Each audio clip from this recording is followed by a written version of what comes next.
Bueno, vamos a hablar entonces de carcinoma de endometrio. El carcinoma de endometrio tiene su clasificación, ¿sí? Lo que sería la clasificación de Bowman. Un ratito, ahí, aquí.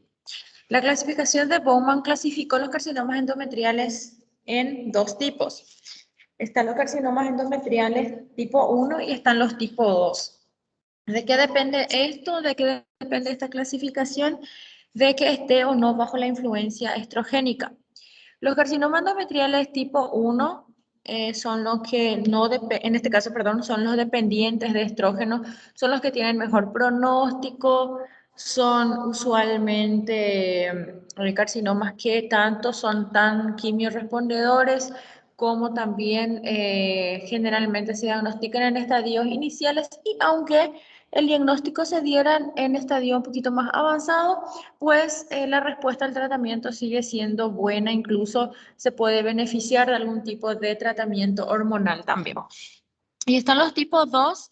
Los tipos 2, el pronóstico un poquito más malo, el pronóstico un poco más malo, y son los que no dependen de estrógeno, por lo general, o sea que su medio, la carcinogénesis, obedecería otros procesos ajenos a lo que sería directamente la influencia estrogénica de forma directa.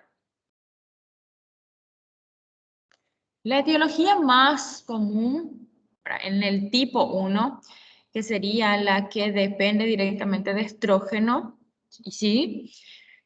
Eso sería, obviamente, como su nombre ya dice, el exceso de estimulación estrogénica sin oposición a progestinas. Genera una hiperplasia endometrial que posteriormente, obviamente, derivará en un carcinoma endometrial. Y el tipo 2 representa aproximadamente un 10% de los casos. Obviamente, como les comenté, el tipo 2 es mucho más agresivo, incluso es mucho más letal que los otros tipos. ¿Qué pasa con esto? Acá tenemos que ver muchísimo, por ejemplo, de que el carcinoma de endometrio por lo general se presenta en pacientes un poquito más añosas, o sea que cuando más exposición al estrógeno tenga ese endometrio, más chance tiene de producir algún tipo de daños epiteliales. Estos daños obviamente van a ir desde algunas alteraciones superficiales en lo que la glándula solamente va a crecer, que sería la hiperplasia endometrial, pero estas glándulas al crecer, al estar gorditas, al estar hiperplásicas, pues son mucho más propensas a desarrollar otros cambios mucho más profundos, incluso en lo que respecta al material genético de la célula como tal, y me va a producir el fenotipo maligno, ¿bien? Entonces, cuando crece el endometrio, cuando se engruesa el endometrio, ¿qué es lo que le va a engrosar? ¿Qué es lo que le va a hacer crecer a este endometrio?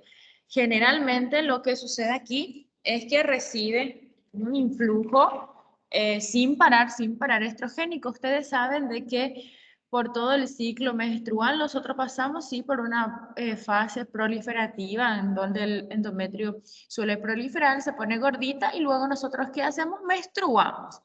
Eso se descama, ese endometrio se descama y nosotros menstruamos, que sería cuando ocurre la deprivación estrogénica, cuando aumenta la progesterona, ¿sí?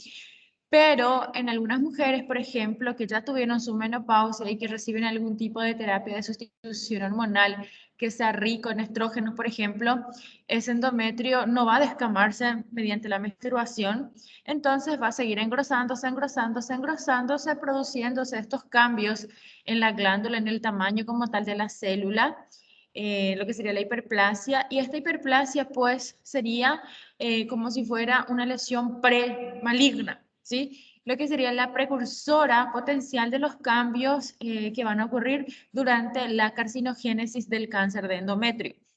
Esto sería en el tipo 1, ¿sí? Y el tipo 2 representa un porcentaje mucho más bajo de casos en donde lo que vamos a tener de esta característica es que suele ser mucho más agresivo, mucho más letal, que está relacionado usualmente a algunos eventos endógenos, ya sea algún tipo de mutación de algún gen específico, que cumplía alguna función específica durante la proliferación celular, durante la división celular, y al alterarse entonces este gen, lo que experimenta es una pérdida de la expresión de sus funciones habituales y se produce el fenotipo maligno. Pero estos, obviamente, al tener un origen endógeno mucho más profundo, son menos frecuentemente asociadas a un pronóstico mejor. ¿Sí? El pronóstico siempre es un poco más ominoso porque el medio en el cual se originan es el medio profundo, es un medio molecular, un medio genómico, están involucrados algunos genes, algunas rutas moleculares un poco más complejas, y entonces nos resulta un poco más difícil bloquear estas vías porque tiene estas características particulares, por ende suelen ser un poco más agresivos. ¿Qué es lo que es la hiperplasia endometrial? ¿Sí? La hiperplasia endometrial, como ya les dije, en realidad es una lesión potencialmente premaligna en el cáncer de endometrio. Se produce cuando hay una estimulación persistente y continua del endometrio por estrógenos, ¿sí? De origen endógeno y exógeno. Origina una proliferación exagerada del endometrio. La estimulación tiene que ser persistente y continua. ¿Qué significa con esto? Que si yo, por ejemplo, estoy tomando anticonceptivos orales y con una gran carga estrogénica y estos anticonceptivos orales, pues yo lo tomo por un tiempo, esto no me va a producir una hiperplasia endometrial, porque yo no voy a tener una estimulación persistente y continua. Pero sí, por ejemplo, las mujeres que reciben algún tipo de terapia de sustitución hormonal, que reciben durante un tiempo prolongado, estas sí son más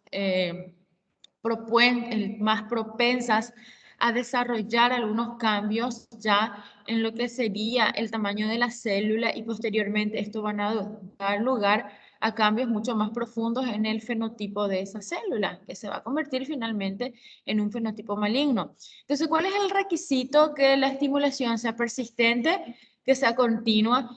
El estrógeno puede ser el estrógeno propio de la paciente que producen sus ovarios, o puede ser estrógeno exógeno que consume mediante píldoras, mediante inyecciones, etcétera, ¿sí? Y esto es lo que va a producir entonces una hiperplasia endometrial. El grado de esta hiperplasia endometrial puede estar de diferente intensidad conjuntamente con otros factores de riesgo y se ha considerado una lesión precursora potencial del carcinoma endometrial. Por eso, cuando las mujeres tienen un sangrado, principalmente las mujeres que ya tuvieron menopausia, las mujeres que ya tuvieron menopausia no tienen por qué sangrar más. Si sangra, ocurre algo anormal, algún desajuste hormonal, o puede ser de que ese endometrio esté hiperplásico, esté hiperproliferativo. Entonces, es importante realizar algún tipo de estudio dirigido, como una biopsia, un legrado biópsico, para descartar que no estemos en presencia ya de esta lesión precursora potencial, que es una hiperplasia endometrial.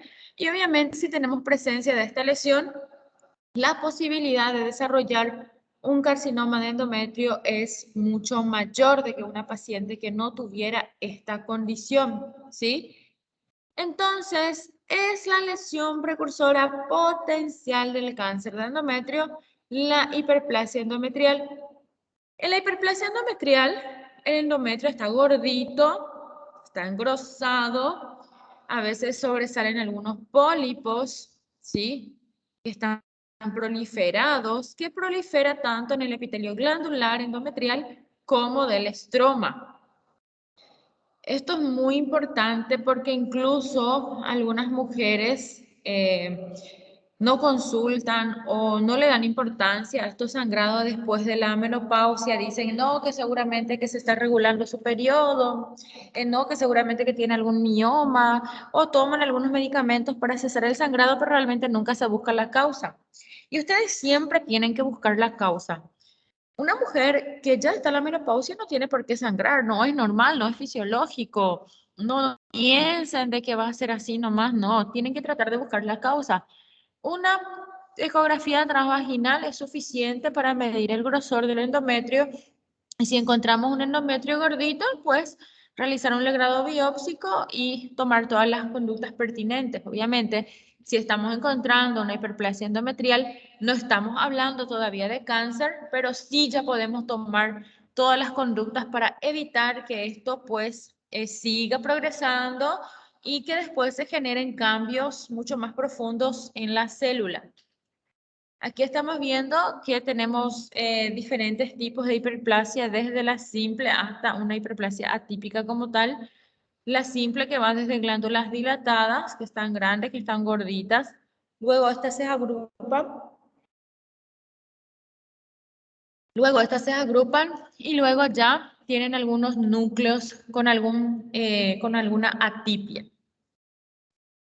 Bueno, los factores de riesgo, como ya les he comentado, el principal factor predisponente es la exposición crónica a estrógeno. Esto es muy importante. Tiene que haber una exposición crónica, porque el tiempo tiene que ser lo suficientemente prolongado como para producir esas alteraciones en esas glándulas, ¿sí?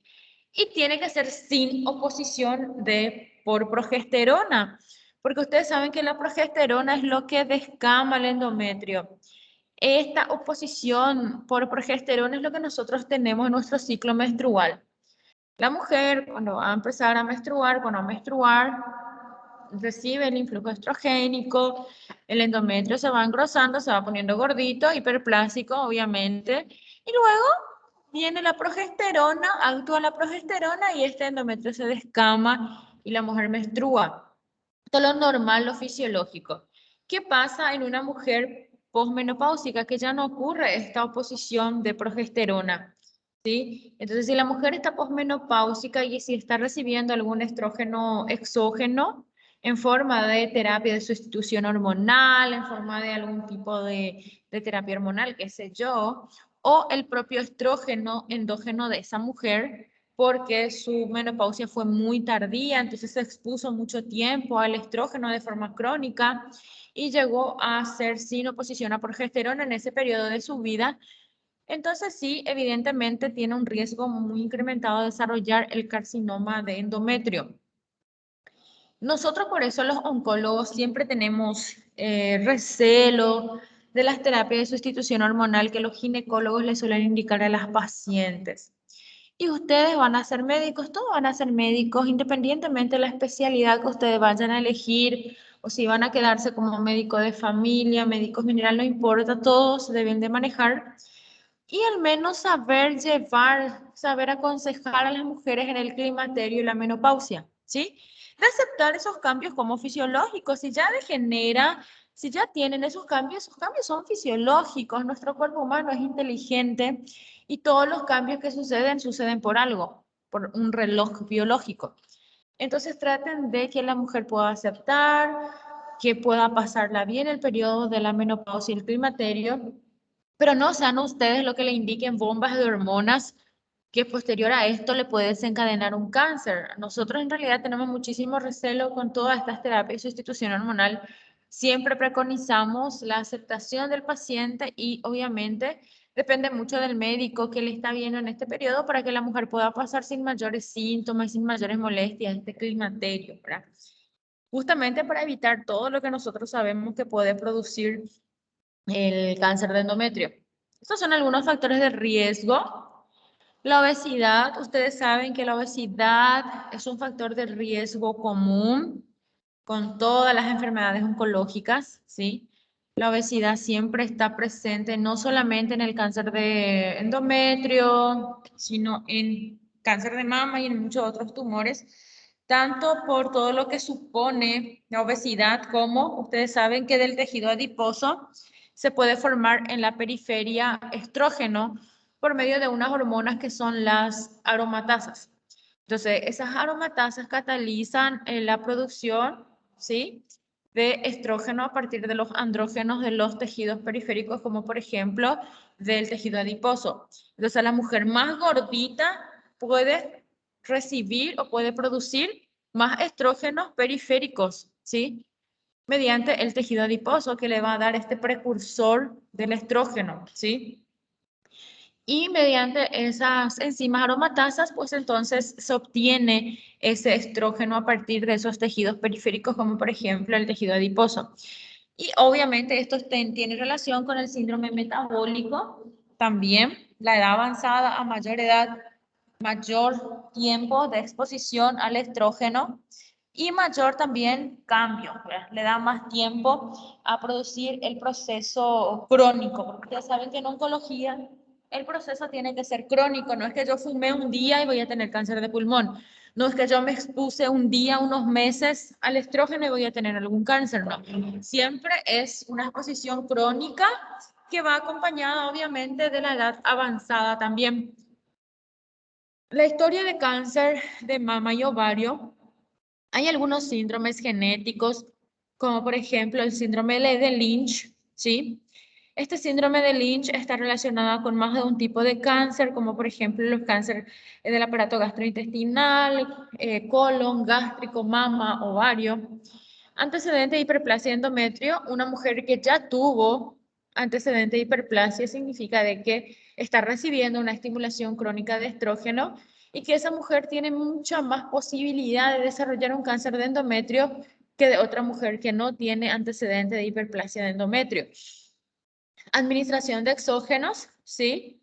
Tanto exógenos como una terapia de sustitución hormonal o exógeno o estrógeno que la mujer toma, por ejemplo, los fitofármacos.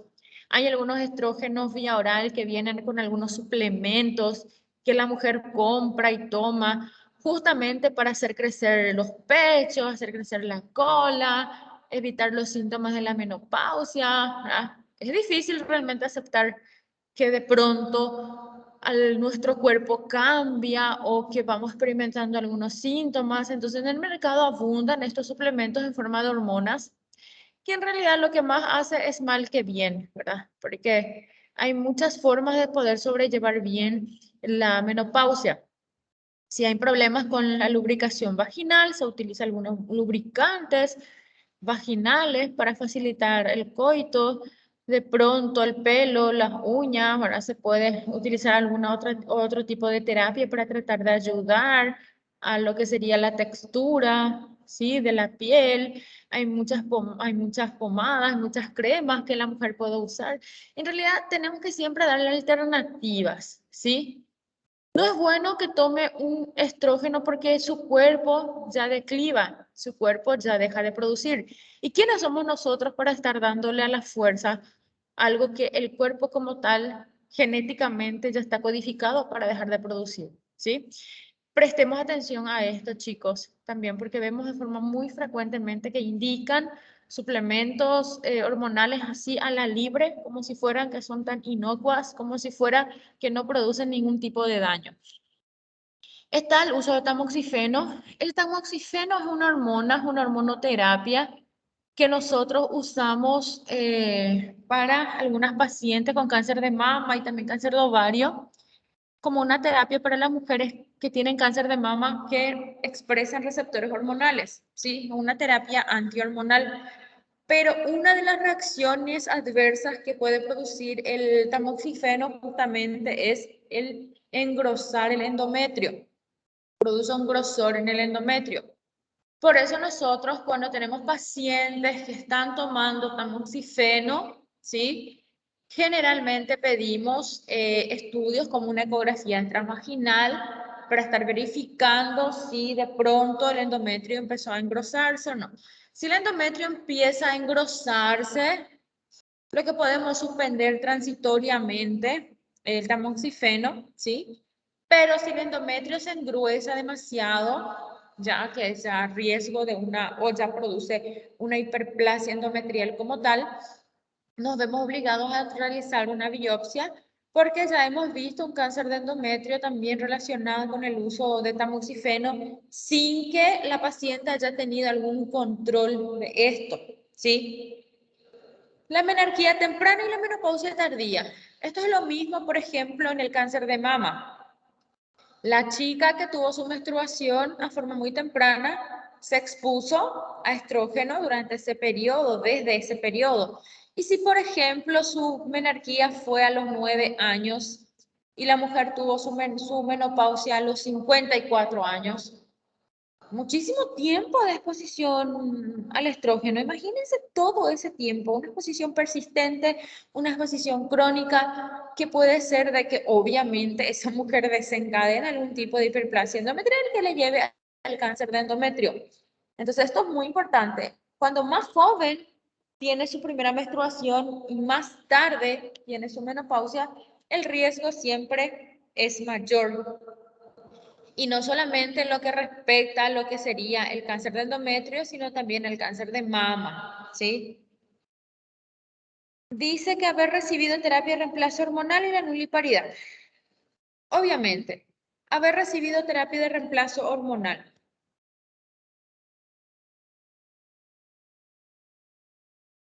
Como ya les comenté, ¿verdad? Se tiene que ver también directamente con el cáncer de endometrio porque estamos dando algo exógeno, algo que no necesita el cuerpo, algo que ya dejó de producir y algo que si le ponemos de forma exógena, lo único que va a producir es cambio, ¿verdad? En muchas células y tejidos.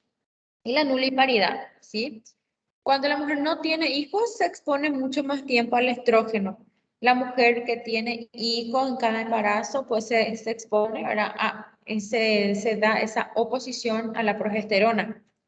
Entonces, cuando menos hijos tiene, mayor cantidad de tiempo de exposición también a lo que serían los estrógenos. ¿Cuáles serían las manifestaciones clínicas? Bueno, en realidad lo que ustedes más tienen que ver sería la hemorragia posmenopáusica y las hemorragias premenopáusicas anormales y perimenopáusicas son síntomas primeros de un carcinoma endometrial. La sangre, la genitorragia, si no es el periodo, no es normal, chicos, no es normal. No es que, ay, no, qué raro que me bajó 2 veces mi menstruación. Ay, qué raro que dejé de menstruar hace 5 años y de repente volví a tener mi periodo. Ay, qué raro que estoy. No, chicos, no es normal. Busquen siempre una causa, ¿sí? Nosotros siempre tenemos pacientes que nos llegan tarde al diagnóstico, llegan tarde. ¿Por qué? Porque la atención primaria de salud, porque los médicos clínicos, los primeros médicos que le ven, no piensan, o su ginecólogo, el propio ginecólogo. El ginecólogo no piensa de que puede ser un carcinoma de endometrio o ya una hiperplasia endometrial. Piensan de que puede ser algo hormonal, de que puede ser algo estrés, qué sé yo, cualquier cosa piensan, pero nunca piensan mal. Y hay un dicho que dice que piense mal y acertarás. Hay que pensar mal para acertar. Porque en realidad no es algo tan sencillo. No tomen a la ligera un sangrado posmenopáusico o una mujer que está en la premenopausia que sangra mucho de forma anormal, sangra, o que ya está a punto de entrar en la menopausia y empieza a sangrar más de la cuenta, o a tener sangrados intermenstruales. Pero lo básico, lo típico, lo patoneumónico del carcinoma de endometrio es el sangrado en la posmenopáusica. Esa mujer que ya tuvo su menopausia y que de pronto menstrua nuevamente, simple y sencillamente, más fácil no puede ser, ¿sí? Y casi todas las mujeres experimentan eso, solamente eso. Cuando ya experimentan dolor, cuando ya experimentan otros síntomas, porque la enfermedad ya está muy avanzada, ¿sí? Nosotros no tenemos que llegar a diagnosticar el cáncer por los síntomas del cáncer. Tenemos que llegar mucho antes, ¿sí? Cerca del 90% de las mujeres con carcinoma endometrial presentan hemorragia vaginal como único síntoma. Imagínense, único síntoma. Y si nosotros no tomamos en serio, si tomamos muy relajado estos síntomas, pues se nos va a pasar por alto, no vamos a diagnosticar jamás absolutamente nada. Cuando duele ya está muy avanzado, ¿está bien? Ya está muy avanzado usualmente, es un síntoma inusual. ¿Cómo hacemos el diagnóstico? No existe un método de screening accesible para la población en general a temprana edad, ¿sí? El diagnóstico se efectúa en el horizonte clínico de la historia natural de la enfermedad, ¿sí? El principal dato clínico que nos va a dar la paciente generalmente suele ser, permiso,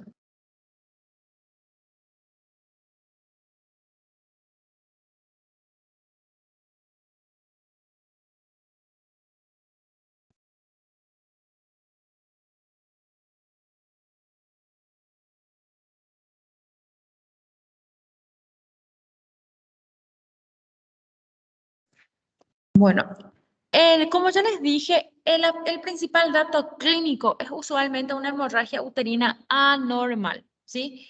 Sobre todo en una mujer posmenopáusica. Esto es sumamente importante. Para mí es el único dato que siempre se presenta y consulta a las mujeres, chicos. No creen que las mujeres no consultan por esto. La mujer siempre consulta por esto. ¿Y qué es lo que pasa? Que los médicos no toman en serio, ay, no, seguro un desajuste hormonal, ¿verdad? Lo típico. Entonces, ¿cómo vamos a hacer el diagnóstico? Medidas generales, ¿sí? Tenemos que inspeccionar el aparato genital de forma cuidadosa, tacto vaginal, realizar una especuloscopía para revisar también el cuello uterino, para ver cómo está el cuello uterino. Tenemos que hacer una palpación rectovaginal bimanual. Ustedes saben que solamente con el tacto rectal podemos palpar bien parametrios, ¿sí? Estamos hablando del aparato genital femenino, genitales internos, y parametros, ustedes saben de qué forma parte de los genitales internos, y esto no podemos acceder normalmente con el tacto vaginal normal, entonces tenemos que complementar con el tacto rectal. Obviamente tenemos que ver un hemograma completo, porque usualmente estas mujeres ya están incluso anémicas de su hemorragia, ¿sí? Rayo X, sangre oculta en ese, si de pronto refiere cambios en su hábito intestinal para poder descartar una infiltración del carcinoma de endometrio ya a recto. Y ustedes saben que el marcador tumoral que usamos nosotros en el cáncer de endometrio es el CA 125. El diagnóstico entonces se hace mediante una biopsia por un legrado, biopsia ambulatoria de endometrio por aspiración, ¿sí?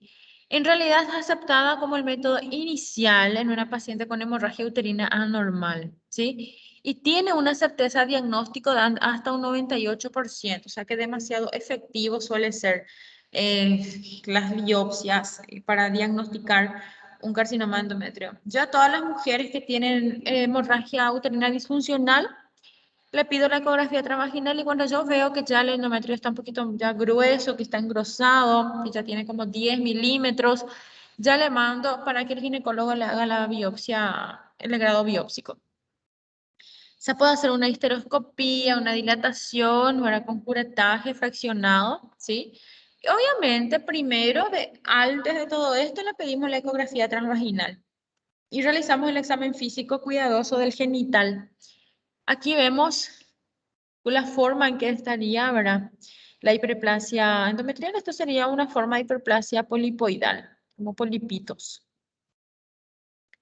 Esta sería la clasificación FIGO que nosotros usamos para estadificar el cáncer de endometrio. El 1A es un tumor confinado al endometrio. El 1B es un tumor que invade, ¿verdad? Menos de la mitad del miometrio.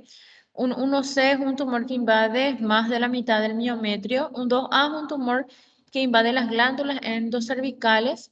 Un 2B que invade el estroma cervical. 3A invade serosas y anexos. 3B, vagina. 3C, metástasis en ganglios pélvicos y paraórticos. Un 4A, invasión a la mucosa vesical o intestinal, ¿sí? Y un 4B, metástasis a distancia. Aquí estamos viendo el 1, ¿verdad? El 1A, el 1B y el 1C, ¿verdad? Aquí, el 1A, como vemos aquí en la estadificación FIGO, confinado al endometrio, ¿sí? El 1A, confinado al endometrio. El 1B, menos de la mitad del miometrio. El 1C, más de la mitad del miometrio. Y 2, que invade las glándulas cervicales, las glándulas endocervicales. Y un 3, pues ya invade parametrios, serosa, ¿verdad?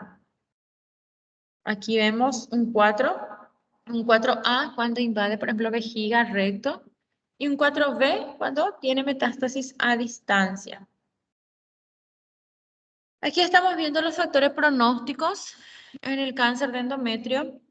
Los factores pronósticos, vamos a tener los factores pronósticos intrauterinos y los factores pronósticos extrauterinos.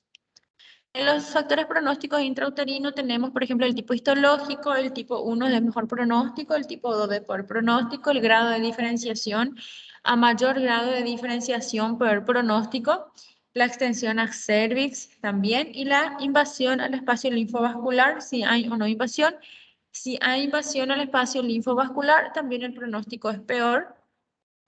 Los extrauterinos, por ejemplo, serían metástasis anexiales, diseminación intraperitoneal, metástasis ganglionares pélvicas y paraórticas y una citología peritoneal positiva. Estos serían los factores pronósticos del cáncer de endometrio. Bueno, ahora el cáncer de ovario. El cáncer de ovario usted tiene que sospechar siempre en una mujer, sí, pero el cáncer de ovario, por ejemplo, se puede dar en una edad tan joven como en una mujer mayor, sí. Edades entre 10 a 70 años, la mayoría son asintomáticas, sí.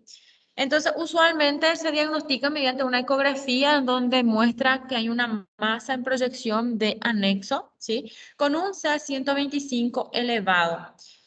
Entonces ustedes saben de que generalmente desde la lactancia aparecen diferentes imágenes en anexos y en dependencia, aquí si son prepúberes o mujeres ya en la menopausia, la etiología de estas masas anexiales pues van a también variar. Tanto es así que, por ejemplo, en las prepúberes son más frecuentes los quistecitos funcionales o si hay un tumor maligno, generalmente son tumores de células germinales, ¿sí? Ya en los adolescentes podemos tener tanto tumores de células germinales como los tumores epiteliales, pero está en último lugar, ¿sí? En las mujeres en la edad reproductiva podemos tener una masa que sea un quiste, que sea un embarazo, un fibroma. Y por último lugar también están los tumores ováricos epiteliales. En la mujer en la perimenopausia los tumores ováricos epiteliales ya están en el segundo lugar y los quistes funcionales ya van quedándose en el último lugar. Las mujeres ya en la posmenopáusica, los tumores ováricos ya están en el primer lugar. O sea, cuando más pasa el tiempo, a mayor edad, mayor probabilidad de tumor epitelial de ovario y a menor edad, mayor probabilidad de que sean otro tipo de histologías, como por ejemplo los carcinomas de células germinales. Esta sería la indicación de cirugía si vemos una masa en proyección de ovario. Cuando el quiste es grande, mayor a un 5 centímetros, persistente, ¿verdad? En 6 semanas. Una lesión sólida generalmente es malo cuando es sólido, ¿sí? O una masa mayor a 10 centímetros cuando hay ascitis. Una mujer que está en la plena posmenopausia y cuando una emergencia, por ejemplo, una torsión de algún quiste de ovario, una emergencia también, ¿sí? El cáncer de ovario, entonces, no solo incluye los tumores malignos epiteliales, como ya les dije, sino que también hay otros tumores malignos de ovario, como por ejemplo los tumores de células germinales, así como algunos tumores de células del estroma, ¿sí? Pero estos se convierten en la práctica en un 10% de los casos que cursan con malignidad. Lo que más vemos generalmente son los tumores epiteliales de ovario. Pero en centros como el Instituto del Cáncer, donde nosotros vemos mucha cantidad de pacientes, sí, ya nosotros vemos de forma mucho más frecuente los tumores germinales, incluso los del cordón sexual y de estroma. El rango de edad que se diagnostica usualmente entre 50 y 55, ¿sí? Es poco común en mujeres más jóvenes, pero también se puede presentar tumores malignos de ovario en mujeres jóvenes, ¿sí? Afecta casi siempre a las mujeres en la posmenopausia, ¿sí? Y el cáncer de ovario ocupa el quinto lugar de causa de fallecimiento por cáncer en la mujer. Esta es la clasificación de la histología del cáncer de ovario. Podemos tener cáncer de ovario epitelial, germinal, gonadal, estromal, no diferenciado y los metastásicos, ¿sí? Es una clasificación histológica. La que más vemos son los epiteliales, ¿sí? Miren todo lo que podemos tener en ovario. En ovario incluso podemos tener metástasis. Incluso podemos tener metástasis de otro cáncer, por ejemplo, de origen ginecológico. Un cáncer de colon puede dar metástasis en ovario. Un cáncer de estómago, un cáncer gástrico puede dar metástasis en ovario. O sea que ovario es asiento tanto de primarios y no solamente epiteliales, aunque los tumores epiteliales de ovario son los más frecuentes, también tenemos otras histologías como los tumores germinales, tumor de cordones sexuales, estroma, también los metastásicos. La clasificación, los tumores epiteliales vuelven a clasificarse, o sea que cuando hablamos de cáncer de ovario, no es como cáncer de endometrio que hablamos de uno o dos tipos, ahora aquí hablamos de varios tipos, porque estamos hablando de tumores de ovario epiteliales, germinales, cordones sexuales del estroma, lo metastásico, y cada uno de ellos se subdivide nuevamente. Dentro de los tumores epiteliales tenemos los tumores serosos, los tumores mucinosos, los tumores endometrioides, los tumores de Brenner, los tumores clear cell, que son células claras, los tumores mixtos y los tumores no diferenciados. Los tumores epiteliales a veces son benignos, otras son malignos, o sea que no siempre los tumores epiteliales van a ser malignos, ¿sí? La mayoría de los tumores ováricos epiteliales son benignos. ¿Qué significa benigno? Que son buenitos, que no se propagan y que no conducen a enfermedades graves. ¿Cuáles son los tumores ováricos epiteliales benignos? Los adenomas serosos, los adenomas mucinosos, los tumores de Brenner, ¿sí? Que son muy frecuentemente encontrados como hallazgos, por ejemplo, incidentales en alguna cirugía de útero con remoción de útero y anexos, a veces como un hallazgo incidental, se encuentran estos adenomas. Cuando hablamos de adenomas, estamos hablando de tumores benignos. Cuando hablamos de carcinomas, estamos hablando de tumores malignos. Y después tenemos los tumores de bajo potencial maligno, que son los tumores borderline, ¿sí? Los borderline que son de bajo potencial maligno. ¿Qué pasa con estos? Estos usualmente no crecen hacia el estroma ovárico, se propagan fuera del ovario, o sea, va a cavidad abdominal, pero no invade el revestimiento del abdomen. Tiende a afectar a las mujeres premenopáusicas entre 30 y 50 años. Crecen lentamente y tienen mucho menos probabilidad de causar la muerte. Estos tumores borderline suelen ser muy grandes, suelen producir gran masa abdominal, crecen hacia afuera del ovario, pero no invaden el estroma. Esto significa de que no es infiltrante, de que no produce metástasis, de que el paciente en realidad lo que sufre es una pésima calidad de vida por el crecimiento del tumor como tal, pero no hay invasión, ¿sí? Por eso dice borderline, porque está entre maligno y benigno, ¿verdad? Son de bajo potencial de malignidad. Después están los malignos como tal, o sea, hablamos de que los tumores epiteliales pueden ser benignos, pueden ser borderline y pueden ser malignos. Entre los malignos, aproximadamente 85-90% de los cánceres de ovario son epiteliales, ¿sí? Son epiteliales la mayoría de los tumores malignos de ovario. Y estas, por ejemplo, tienen una clasificación en donde nuevamente los tumores epiteliales malignos pueden ser, por ejemplo, seroso, que es el más común. Podemos tener mucinoso entre un 8 al 10%. Podemos tener endometrioide en un 6 a 8%, de células claras en un 5 a un 10%, y los no diferenciados. Lo que más vemos son los tumores epiteliales malignos de tipo seroso. Aquí vemos la clasificación de la Organización Mundial de la Salud, ¿sí? Para los tumores de ovario de células germinales. Los tumores de ovario malignos también pueden ser de células germinales. Y aquí tenemos el disgerminoma como el más frecuente, ¿sí? El disgerminoma. Pero obviamente hay otros subtipos. Está el tumor del seno endodérmico, el carcinoma embrionario, poliembrioma, coriocarcinoma, teratoma. El teratoma puede ser teratoma maduro e inmaduro. Tenemos los quistes dermoides, que sería un teratoma quístico maduro. Tenemos los quistes epidermoides con transformación maligna. Vieron con todo lo que los oncólogos clínicos nos tenemos que enfrentar en nuestro día a día, todos estos términos, todas estas clasificaciones, ¿verdad? Pero ustedes tienen que saber que el tumor maligno de ovario más frecuente son los tumores epiteliales, que entre el tumor epitelial el más frecuente es el seroso, que luego también tenemos los tumores germinales, y de los tumores germinales más frecuentes el disgerminoma, así de fácil para ustedes, ¿sí? ¿Y qué es lo que es un disgerminoma? Es un cáncer de ovario de células germinales y es el más común del cáncer de ovario a células germinales. afecta generalmente a mujeres adolescentes y encontramos este cáncer, ¿verdad? Que sería un tumor maligno de ovario a células germinales tipo de germinoma en las jóvenes. Entre 20 a 29 años, la mayoría no crece ni se extiende con mucha rapidez. Muchos de esos tumores están todavía ubicados en el ovario cuando se le diagnostica y más del 75% de las pacientes se curan mediante la extirpación quirúrgica del ovario y a veces no necesitan ningún otro tipo de tratamiento adicional.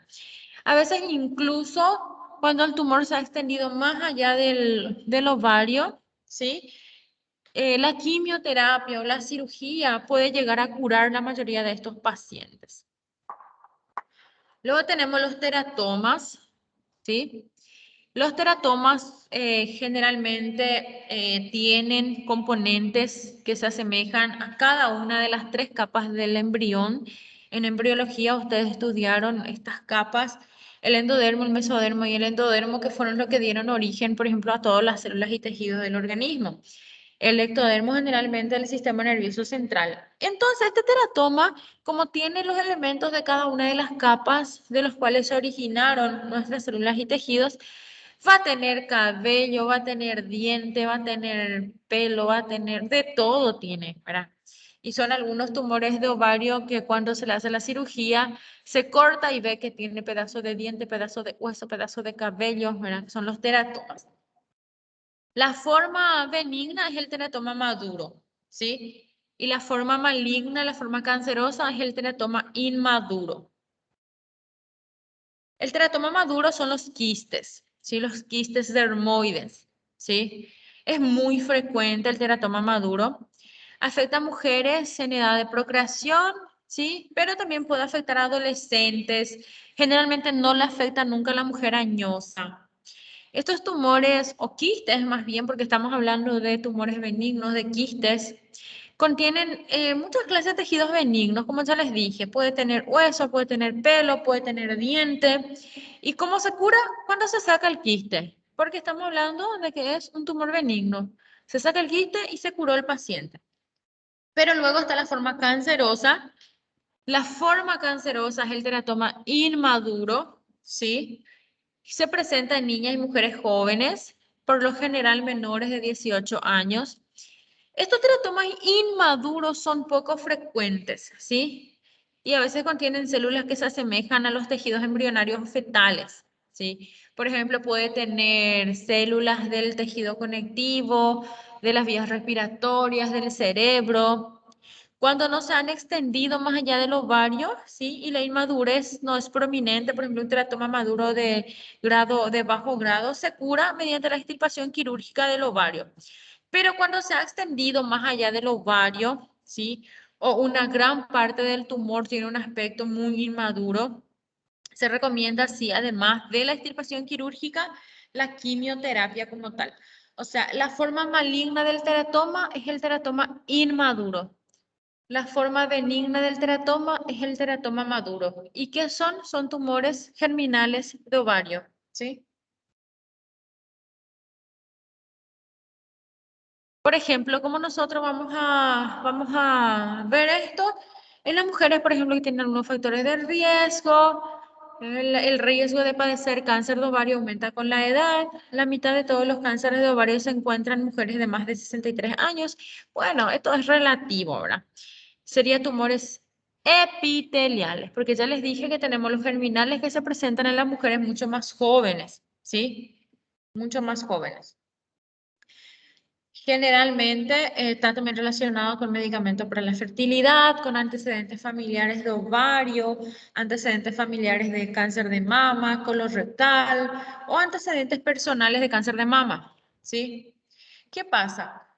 Que ustedes saben de que hay muchos síndromes hereditarios donde el paciente puede tener cáncer de mama y ovario, como por ejemplo la mutación del BRCA1 y el BRCA2. Esta mutación del BRCA1 y el BRCA2 son de herencia autosómica dominante, ¿sí? Y usualmente está relacionada con una historia familiar, ¿sí? Por ejemplo, la paciente tiene mamá, tía, hermana con cáncer de mama y ovario.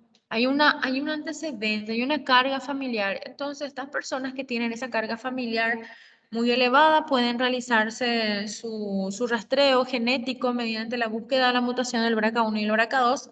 Como la herencia autosómica dominante, pues pueden optar por algún tipo de cirugía profiláctica, ya sea de ovario o de mama. Bueno, hay algunos síndromes también relacionados con el cáncer de ovario, como por ejemplo el síndrome de Lynch, que está asociado con el cáncer colorectal y con el cáncer de ovario, el síndrome de Lynch. Los adenocarcinomas múltiples, en combinación con cáncer de colon familiar y una tasa alta de cánceres de ovario, endometriales y mamarios y otras lesiones malignas de la vía digestiva, ¿sí? Por ejemplo, pueden haber mutaciones de genes reparadores del ADN, ¿sí? Pueden haber mutaciones en los genes que se encargan, por ejemplo, del sistema Mitral Repairs. Sí, generalmente hay alteraciones genómicas muy profundas que hacen que el paciente desarrolle tanto carcinomas colorectales como de ovario. ¿Cómo generalmente nosotros hacemos el abordaje clínico de estos pacientes? En la etapa temprana los síntomas son vagos e inespecíficos. El paciente no tiene nada de síntomas. Una masa que crece en el ovario y no produce ningún síntoma. El síntoma generalmente se debe ya cuando crece, produce metástasis o una invasión locorregional. Llévense siempre esto. El cáncer no duele. Cuando duele es porque ya está muy avanzado, ¿sí? No duele. Si duele es porque ya está muy grande. No, porque no le duele que no es malo, ¿está bien? El dolor no tiene que ser patrón de diagnóstico de ninguna patología maligna desde hoy en adelante para ustedes. Entonces, con frecuencia se produce inflamación abdominal, o sea, el paciente siente que le tiene flatulencia, se le inflama la panza, o a veces le puede doler el abdomen, trastornos dispépsicos, a veces orinan cada rato. Y lo más importante, que si ustedes tienen una tumoración pélvica que sea dura, irregular y fija, más ascitis, 90% de probabilidad de cáncer de ovario, masa pélvica más ascitis, 90% de probabilidad de que sea cáncer de ovario, ¿sí? Entonces, ustedes le tienen que hacer una historia clínica detallada, preguntando antecedentes patológicos familiares, su mamá, su papá, su tío, su prima, si tuvo o no cáncer de mama, colorectal y de ovario. No solo pregunten cáncer de ovario, porque ya les dije que hay algunos síndromes genéticos que están relacionados con el cáncer de ovario. Incluso el cáncer de mama también está muy relacionado con el cáncer de ovario, cuando hay mutaciones del gen BRCA1 y BRCA2. Examen físico completo, tenemos que evaluarle, hacerle un examen ginecológico, marcadores tumorales, CA y CA125 para los tumores epiteliales de ovario, para los tumores germinales, LDH, alfa-fetoproteína y beta-HCG. ¿Sí? Son diferentes los marcadores cuando tenemos tumores germinales y epiteliales. Y bueno, hablando de marcadores tumorales, en lo que respecta al cáncer de ovario, los marcadores ustedes ya saben que son sustancias que encontramos en el cuerpo que se elevan a veces en presencia de cáncer, ¿sí? Que lo dosamos en orina, lo dosamos en sangre, lo dosamos en líquidos corporales, lo dosamos en tejidos, que puede ser producido tanto por la célula cancerígena como tal, o producida por el cuerpo como respuesta a la presencia de ese cáncer, ¿sí? Y acá, en el tumor, lo que serían los epiteliales, tenemos el CA125, y en los tumores de tipo germinales, LDH, beta-HCG y alfa-fetoproteína, ¿sí? Bueno, obviamente seguimos indagando antecedentes, indagando factor de riesgo, nuliparidad, la dieta, antecedentes que ya les dije, ¿verdad? Esto sería, por ejemplo, si ustedes le hacen una valoración en el examen físico, ¿cómo ustedes pueden delimitar, por ejemplo, si es un tumor benigno o un tumor maligno? Generalmente los tumores benignos son unilaterales, los malignos son bilaterales. Generalmente los tumores malignos ya son bilaterales, generalmente el tumor benigno es quiste, generalmente el tumor maligno es sólido, generalmente el tumor benigno es móvil, el maligno es fijo. Generalmente el tumor maligno crece rápido, generalmente es irregular, ¿sí? Entonces, para que ustedes en una ecografía, si ven una masa quística, unilateral, movible, ¿sí? Es benigno. Y si ven una masa sólida, bilateral, no movible, fijo, que crece rápido, irregular, duro, es maligno. Es facilito. Entonces, una ecografía para los tumores epiteliales marcador sea 125, para los germinales LDH, beta HCG y alfa-fetoproteína.